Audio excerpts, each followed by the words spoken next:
Hi hello నమస్తే. Welcome back to our channel Eshwar home foods. నేను మీ నవీన. అందరూ ఎలా ఉన్నారండి? అందరూ చాలా బాగున్నారు అనుకుంటున్నా. అండ్ ఇంకా ఇంకా చాలా బాగుండాలని మనస్ఫూర్తిగా కోరుకుంటున్నా. ఈ రోజు మన రెసిపీ వచ్చేసరికి ట్రెడిషనల్ స్టైల్ టొమాటో పప్పు. మన బిజీ లైఫ్స్ లో టొమాటో పప్పు అనగానే మనం ఏం చేస్తున్నాం అండి? కందిపప్పు కడగడం, కుక్కర్ లోనే టమాటోలు పచ్చిమిర్చి వేసి కుక్కర్ పెట్టేయడం, ఆ తర్వాత తాలింపు వేయడం, ఇంతే కదండి. ఇలా కాకుండా నేను చూపించిన ఈ ప్రాసెస్ లో ఒకసారి చేసి చూడండి. టేస్ట్ చాలా చాలా చాలా బాగుంటుంది. ఒకసారి తిన్నారంటే మళ్ళీ మళ్ళీ టమాటో పప్పు ఈ స్టైల్లోనే చేసుకుంటారు, అంత బాగుంటుంది. ఇంకా లేట్ చేయకుండా వీడియోలోకి వెళ్ళిపోదాం. ఫస్ట్ అయితే వీడియో చూసే ముందు ఒక లైక్ అయితే చేయండి. ఈ టమాటో పప్పు తయారు చేయడం కోసం ఫస్ట్ స్టవ్ మీద ఒక పాన్ పెట్టుకుని, పాన్ హీట్ అయిన తర్వాత కొద్దిగా oil and 2 table spoon ghee add చేసుకోండి. మనం నెయ్యి యాడ్ చేయడం వల్ల ఈ టమాటో పప్పుకి రుచి మరింత యాడ్ అవుతుంది. సో నెయ్యిని మాత్రం స్కిప్ చేయకండి. ఆయిల్ కాస్త హీట్ అయిన తర్వాత హాఫ్ టేబుల్ స్పూన్ ఆవాలు, హాఫ్ టేబుల్ స్పూన్ జీలకర్ర, పావు టేబుల్ స్పూన్ మెంతులు, కచ్చపచ్చ కింద దంచుకున్న ఒక గుప్పెడు వెల్లుల్లి రెబ్బలు, 4-5 ఎండుమిరపకాయలు యాడ్ చేసుకుని బాగా ఫ్రై చేసుకోండి. మధ్య మధ్యలో కలుపుకుంటూ ఈ తాలింపు దినుసులు ఎక్కడ మాడకుండా బాగా ఫ్రై చేసుకోండి. ఒక గుప్పెడు కరివేపాకు రెబ్బలు కూడా యాడ్ చేసుకుని మరి కాసేపు ఫ్రై చేసుకోండి. కరివేపాకు అనేది మన హెల్త్ కి, కళ్ళకి, హెయిర్ కి చాలా మంచిది కదా. సో ఎంత ఎక్కువ వీలైతే అంత ఎక్కువ యాడ్ చేసుకోండి. ఆ తర్వాత ఒక 10 పచ్చిమిరపకాయలని సన్నగా చిలుకల కింద కట్ చేసుకుని యాడ్ చేసుకుని బాగా ఫ్రై చేసుకోండి. ఇక్కడ పచ్చిమిరపకాయలు అన్నవి మీ కారానికి తగ్గట్టుగా అడ్జస్ట్ చేసుకోండి. పచ్చిమిరపకాయలు కూడా దోరగా ఫ్రై చేసుకోండి. ఎక్కడ మాడకుండా తాలింపు అంతా దోరగా ఫ్రై అయితేనే పప్పు టేస్ట్ చాలా బాగుంటుంది. నేను మళ్ళీ మళ్ళీ చెప్తున్నాను అనుకోకండి. టమాటో పప్పు అనగానే చిన్నప్పుడు మా అమ్మ ఇలాగే చేసేది, మా అమ్మమ్మ కూడా ఇలాగే చేసేది. టేస్ట్ చాలా బాగుండేది. కానీ ఈ బిజీ లైఫ్ లో మనం ఇలా చేయడం మర్చిపోయాము. ఒకసారి ఇలా ట్రై చేసి చూడండి, టేస్ట్ చాలా బాగుంటుంది. సో చూసారు కదా, మనకి తాలింపు దినుసులు బాగా ఫ్రై అయిపోయాయి. మనం ముందుగా కట్ చేసుకున్న 1 కప్ టమాటో పీసెస్ యాడ్ చేసుకుని బాగా ఫ్రై చేసుకోండి. టమాటో ముక్కల్ని మరీ చిన్నగా లేదా మరీ పెద్దగా కట్ చేసుకోకండి. నేను చూపించినట్లుగా ఈ సైజ్ లో కట్ చేసుకోండి. టేస్ట్ చాలా బాగుంటుంది. చిన్నగా కట్ చేస్తే ఏంటంటే పేస్ట్ అయిపోతుంది. పెద్దగా కట్ చేస్తే ఆ ముక్కలు అలా ఉండిపోతాయి. అలా కాకుండా మీడియం సైజ్ లో కట్ చేసుకుంటే టమాటో పప్పులో ముక్కలు అక్కడక్కడ అలా కనిపిస్తూ చూడడానికి బాగుంటుంది. అండ్ టేస్ట్ కూడా చాలా బాగుంటుంది. మూత పెట్టుకుని టమాటో ముక్కలని బాగా మెత్తగా కుక్ అయ్యేంత వరకు ఉడికించుకోండి. మధ్య మధ్యలో మూత తీసుకుంటూ టమాటో ముక్కలను ఒకసారి బాగా కలుపుకోండి.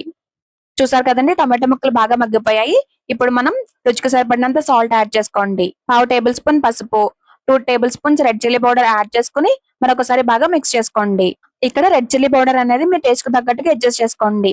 కారం ఎక్కువ తినే వాళ్ళైతే కొంచెం కారం ఎక్కువ వేసుకోండి, లేదు తక్కువ తినే వాళ్ళైతే తక్కువ వేసుకోండి.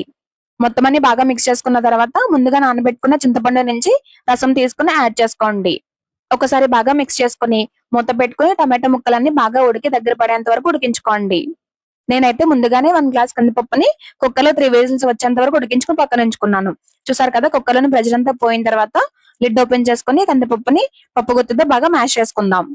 మీ దగ్గర పప్పు గుత్తి లేకపోతే కనుక నార్మల్ గరిటెతో అయినా సరే బాగా మెత్తగా మ్యాష్ చేసుకోండి. చూసారు కదండి, ఒక 2 మినిట్స్ పాటు బాగా కలిపేసుకుంటే పప్పు అనేది మెత్తగా మ్యాష్ అయిపోతుంది. ఇలా మొత్తం కలిపేసుకుని కుక్కర్ని పక్కన పెట్టుకుందాం. చూడండి, ఈ లోపు మనకి టమాటాలు కూడా బాగా కుక్ అయ్యాయి. టమాటో నుంచి ఆయిల్ కూడా సెపరేట్ అయిపోయింది. మరొకసారి బాగా మిక్స్ చేసుకుని మనం ముందుగా కలిపి పెట్టుకున్నాం కదండి కందిపప్పుని, ఆ కందిపప్పుని దీంట్లో వేసేసుకుని ఒకసారి బాగా కలుపుకోండి. అంతేనండి, చాలా సింపుల్ గా ట్రెడిషనల్ టమాటో పప్పు అయితే రెడీ అయిపోయింది. ఒకసారి మొత్తం బాగా మిక్స్ చేసేసుకుని మీ కన్సిస్టెన్సీకి తగ్గట్టుగా కొద్దిగా వాటర్ యాడ్ చేసుకోండి. చిక్కగా కావాలి అనుకుంటే ఇలా అయితే సరిపోతుంది, లేదు కొంచెం పలుచగా కావాలి అనుకుంటే కొద్దిగా వాటర్ యాడ్ చేసుకుని మరొకసారి బాగా మిక్స్ చేసేసుకుని ఒక ఉడికేంత వరకు ఉడికించుకోవాలి.